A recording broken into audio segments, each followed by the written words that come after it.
ভবিষ্যতে আমরা আরো ব্যাপক আন্দোলন করব যদি আমাদের দাবি আদায় না হয়।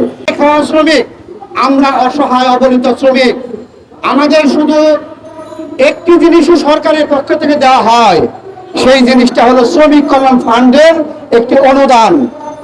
আমরা মনে করি অনুদান না, সেটা আমাদের ন্যায্য অধিকার, পাওয়ার অধিকার আমাদের দেওয়া হয়। তাই আমি বলতে চাই, বিগত সরকার আমাদের পান খাওয়া বিবি সেই শ্রমিক কল্যাণ ফান্ডের একজন দায়িত্ববান ছিল বন্ধুজান সুফিয়া।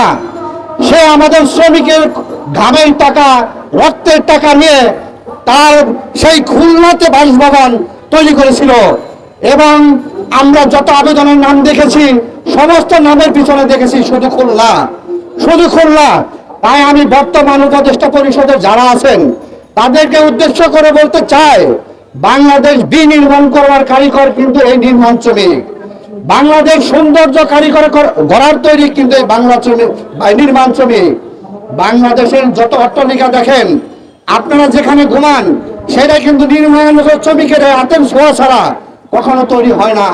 তাই আপনারা চিন্তা ভাবনা করবেন এই নির্মাণ শ্রমিকদের শ্রমিক কল্যাণ ফান্ডের ভোট মিলিং যাতে প্রতি মাসে অন্তর অন্তর একবার করে করা হয়। আপনারা সুদৃষ্টি দেখবেন যে ইনসাফের নির্মাণ শ্রমিকদের যে আবেদনগুলো আছে সঠিক ও সুন্দরভাবে হয় কিনা এবং 12 দফা দাবি বাস্তবায়নের লক্ষ্যে আজকে আমরা এখানে নেমেছি। আসসালামু আলাইকুম। আমি আমার বক্তব্য দীর্ঘায়িত করব না, শুধু একটি কথাই বলতে চাই, আমাদের এই নির্মাণ সেক্টরের যে শ্রমিকরা রয়েছে এই শ্রমিকরা অবহেলিত, আগেও ছিল এখনো আছে। আমাদের বর্তমান সরকার, কেয়ারটেকার সরকারের কাছে আমি অনুরোধ করব, আমরা যারা নির্মাণ শ্রমিক আছি নির্মাণ শ্রমিকদের ভাগ্য উন্নয়নের জন্য আমাদের যে দাবিগুলো আছে ইনশাল্লাহ এই দাবিগুলো যাতে পূরণ হয় আপনারা সেদিকে লক্ষ্য রাখবেন। আমরা মাথার ঘাম পায়ে ফেলে যে কর্ম করি এই কর্মের সঠিক মূল্যায়ন আমরা পাই না।